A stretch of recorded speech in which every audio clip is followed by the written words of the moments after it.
नमस्कार दोस्तों, मेरे चैनल नमस्ते जी पर आपका बहुत-बहुत स्वागत है। आज मैं आपको सुनाने जा रही हूँ एक कहानी। चलिए शुरू करते हैं। दीपा को कुछ समझ नहीं आ रहा था कि उसे खुश होना चाहिए या दुखी। स्तब्ध सी बैठी थी वह। थोड़ी देर पहले ही उसकी मम्मी कामिनी उसे यह खुशखबरी सुनाकर गई थी कि राधिका देवी ने उसे अपने बड़े बेटे सुनील के लिए पसंद किया है।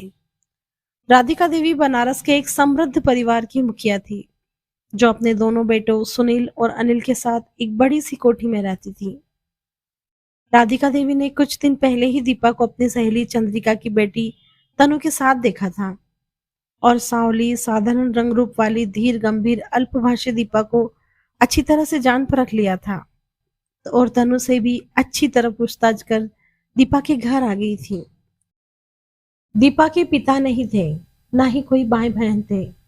इतने बड़े घर परिवार की मालकिन कामिनी जैसी प्राइमरी स्कूल की साधारण शिक्षक के सामने हाथ जोड़कर कह रही थी, कामिनी जी, हमें कुछ नहीं चाहिए, बस आप हाँ कर दीजिए। चाहो तो सुनील के चाल चलन के बारे में पता कर ले। आपकी बेटी इसी शहर में रहेगी आपके सामने। जी, मुझे थोड़ा समय दीजिए, मैं दीपा से बात कर लूं, कहा था कामिनी ने। समस्या बस यही लग रही थी कि 4 महीने पहले ही सुनील की पत्नी दिव्या की कार दुर्घटना में मृत्यु हो गई थी। सुनील और उनका 1 वर्षीय बेटा सिद्धार्थ बाल बाल बच गए थे। अब राधिका को अपने बेटे का घर फिर से बसाने की जल्दी थी। उन्हें कामिनी की आर्थिक स्थिति का अंदाजा हो ही गया था। साधारण ढंग की लड़की दब कर रहेगी उनके विभव में। लड़की सीधी लग रही है, चुपचाप सिद्धार्थ की देखभाल करेगी। यही चलता रहता था राधिका के मन में। दीपा का एमए अभी पूरा ही हुआ था। इस रिश्ते को लेकर दीपा को कुछ समझ में नहीं आ रहा था। शादी होते ही एक बेटे की मां बनने में उसे कोई आपत्ति नहीं थी। इसके पहले जितने भी रिश्ते आए थे, लड़के वालों का दबे छुपे शब्दों में दहेज मांगने का ढंग उसे चुभता रहा था। उसे अपने साधारण रंग रूप का भी एहसास था। अब तक कहीं बात नहीं बनी थी और फिर मम्मी की चिंता देख उसने इस रिश्ते के लिए हामी भर दी। वैसे भी उसकी अपनी पसंद तो कोई थी ही नहीं। कामिनी को भी आपत्ति का कोई कारण समझ में नहीं आ रहा था। सुनील की शिक्षा, बिजनेस, धन, किसी में भी कोई कमी नहीं थी। बेटी रानी की तरह राज करेगी, ऐसा रिश्ता देखकर वह खुश थी।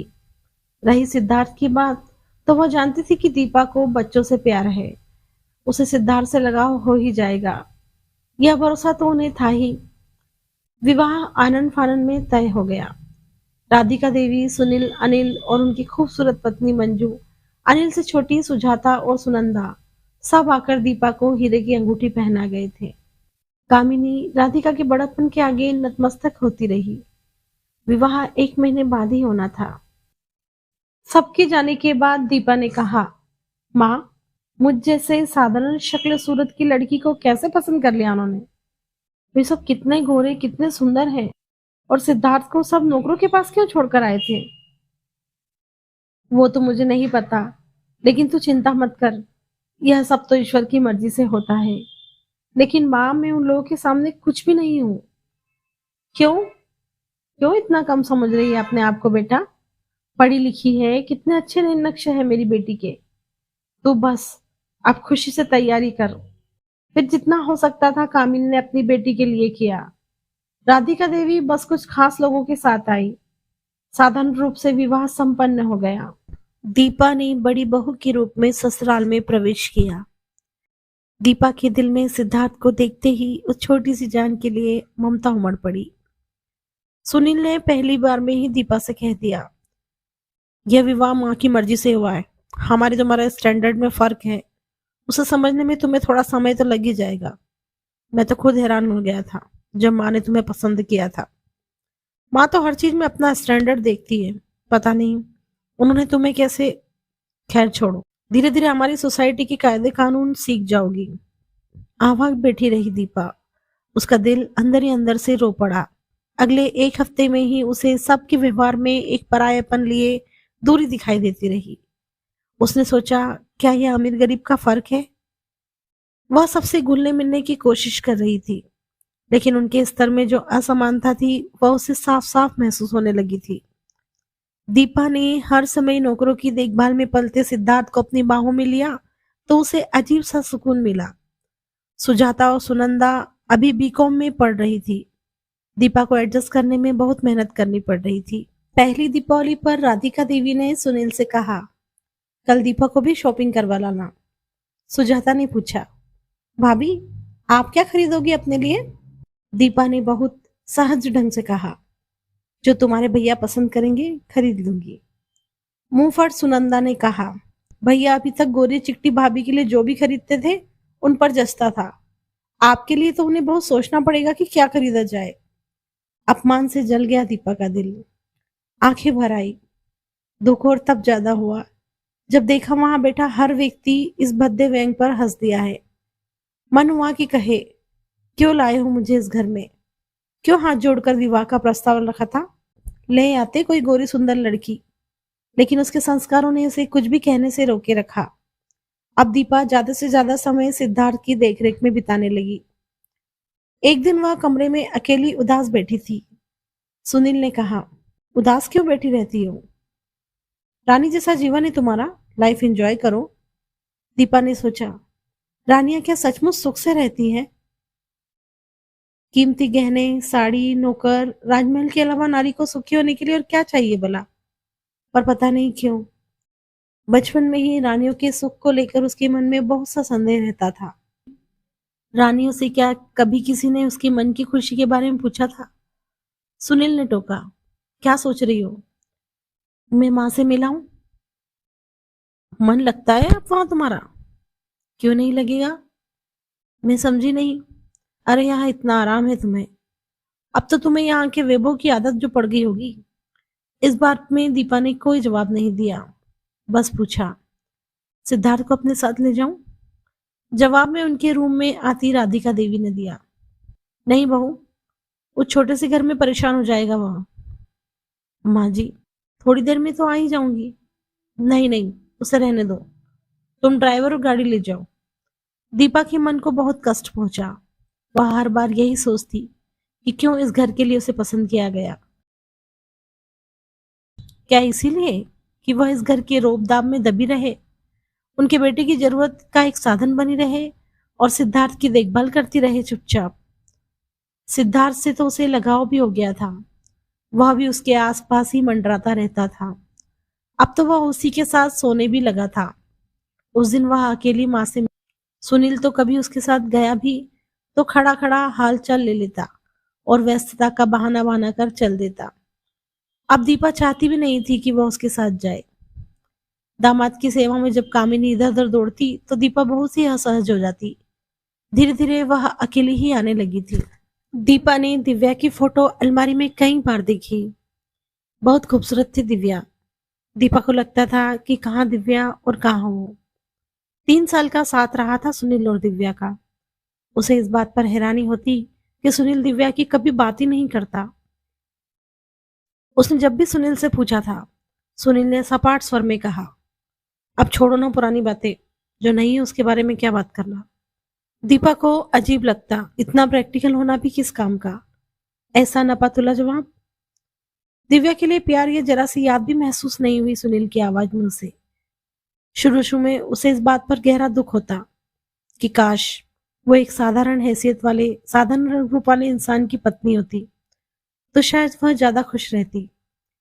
यहाँ कदम कदम पर भौतिक सुविधाएं बिखरी थी, लेकिन उसका मान सम्मान इन हाई सोसाइटी के लोगों के व्यंग बाणों से जलकर स्वाहा हो चुका था। अब उसे अपने मां न बनने का कोई दुख नहीं था। अपनी मां के चेहरे पर दुख की एक परछाई न आने देने का संकल्प उसमें बहुत हिम्मत भर देता। अपनी मम्मी के बार बार पूछने पर उसने सुनील की बात बताते हुए कहा, कोई बात नहीं माँ, सिद्धार्थ मेरा ही बेटा है। समय को बीतना ही होता है, सो बीत रहा था। इंसानों के दुख दर्द से सरोकार रखना वैसे भी समय का स्वभाव नहीं रहा। अब सिद्धार्थ में दीपा की जान बसती। सिद्धार्थ ही उसके मातृत्व की प्यास को पूरा करता। सिद्धार्थ अब 5 साल का हो गया था। नौकरों के होते हुए वह खुद उसका काम करती। सिद्धार्थ के लिए खाना बनाने का उसे बहुत शौक था। एक दिन वह सिद्धार्थ के लिए किचन में कुछ बना रही थी। राधिका देवी ने कहा, क्या तुम हर समय किचन में घुसी रहती हो? तुम मिडिल क्लास वाले लोगों की यही समस्या है। अपनी मानसिकता और कल्चर को छोड़ना ही नहीं चाहते। अब तुम एक बड़े बिजनेसमैन की पत्नी हो, तुम्हें उसी हिसाब से रहना चाहिए। नौकर भी क्या सोचते होंगे। दीपा का सारा उत्साह ठंडा पड़ गया, दिल भर आया। राधिका देवी आगे बोली, और एक तो तुम्हारा रंग वैसे ही इतना गहरा है, और गैस के सामने खड़ी खड़ी शक्ल सूरत खराब हो जाएगी। अरे ऐसे तो न रहो कि लोग तुम्हें सिद्धार्थ की नौकरानी समझे। दीपा चुपचाप आंसुओं से भरी अपनी आंखें छुपाते हुए अपने रूम में आ गई। सिद्धार्थ के आने तक वह मुंह धोकर फ्रेश हो गई। सिद्धार्थ को वह खाना अपने हाथों से खिलाती। वह उसे पता ही नहीं कितनी बातें सुनाता रहा। फिर सिद्धार्थ उसके पास ही लेट गया। दीपा के मन में यही आ रहा था। उसकी माँ ने उसे पैसे से अधिक इंसानी रिश्तों की कदर करना सिखाया था। बचपन में रोपा गया संस्कारों का पौधा उसके मन में अपनी जड़ें फैला चुका था। इस तथाकथित हाई स्टैंडर्ड लोगों की श्रेणी में शामिल होने के लिए वह कैसे उसे एक झटके में उखाड़ फेंके। वह सिद्धार्थ को खुद पढ़ाती। सबके कहने पर भी उसने सिद्धार्थ के लिए कोई ट्यूटर नहीं रखा। वह अपनी तरफ से उसे बहुत अच्छे संस्कार दे रही थी। उसके स्कूल में जब भी पेरेंट्स मीटिंग का समय आता, या तो सुजाता या सुनंदा जाती। सुनंदा अक्सर कहती, भाभी आप तो रहने ही दो, हम ही चले जाएंगे, आप तो इस घर की लगती ही नहीं। लोग कहीं। दीपा ने इन बातों का कभी जवाब नहीं दिया था। उसका धैर्य और सहन शक्ति कमाल की थी। कुछ साल बीत गए। अनिल की भी दो बेटियां सिद्धि और समृद्धि हो गई। सुजाता और सुनंदा का भी संपन्न परिवारों में विवाह हो गया। सिद्धार्थ का व्यक्तित्व निखारने में दीपा ने दिन रात एक कर दिए। वह जानता था दीपा उसकी सगी मां नहीं है, लेकिन दोनों के बीच सगा सुतला जैसा शब्द कभी आया ही नहीं था। समय अपनी रफ्तार से चलता रहा। सफलता की सीढ़ियां चढ़ता सिद्धार्थ एमबीए करने के बाद अब बिजनेस में कदम रखने के लिए तैयार था। उसके लिए रिश्तों की अब लाइन लग गई थी। एक दिन सुजाता और सुनंदा दोनों सा परिवार आई हुई थी। दोनों को एक एक बेटा था। राधिका देवी, सुनील, अनिल, पूरा परिवार एक जगह जमा था। राधिका देवी अब अस्वस्थ रहने लगी थी। डिनर के बाद सुजाता ने कहा, चल बता आप कैसी लड़की से शादी करेगा। मैं ये फोटो लाई हूँ, एक से एक गोरी सुंदर लड़कियां। कहते हुए सुजाता ने एक नजर दीपा पे डाली, जो चुपचाप एक सोफे पर बैठी हुई थी।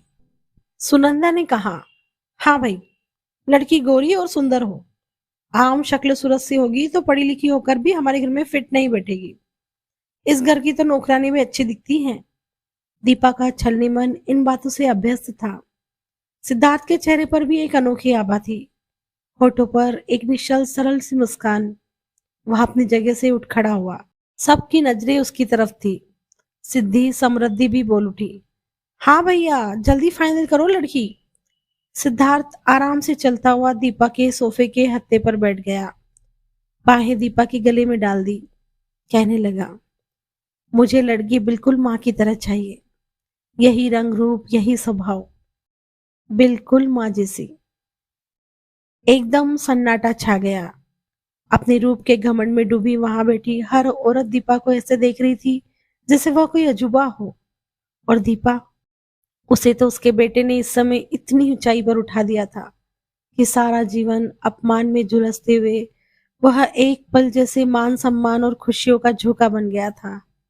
उसका सांवला चेहरा कुंदन की तरह दमक उठा था। आंखों में खुशी के आंसू बहने लगे, और उन आंसुओं के साथ उम्र भर की उपेक्षा का एहसास भी बहता चला गया।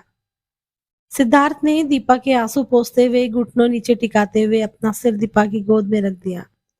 वहां उपस्थित हर एक व्यक्ति को जैसे सांप सूंघ गया था। धन्यवाद दोस्तों, फिर मिलते हैं एक नई कहानी के साथ। अगर आपको मेरी कहानी पसंद आई हो तो लाइक, शेयर और मेरे चैनल नमस्ते जी को सब्सक्राइब जरूर करें, और साथ ही बेल आइकन जरूर दबाएं ताकि मेरी कहानियां आप तक पहुंचती रहें। धन्यवाद।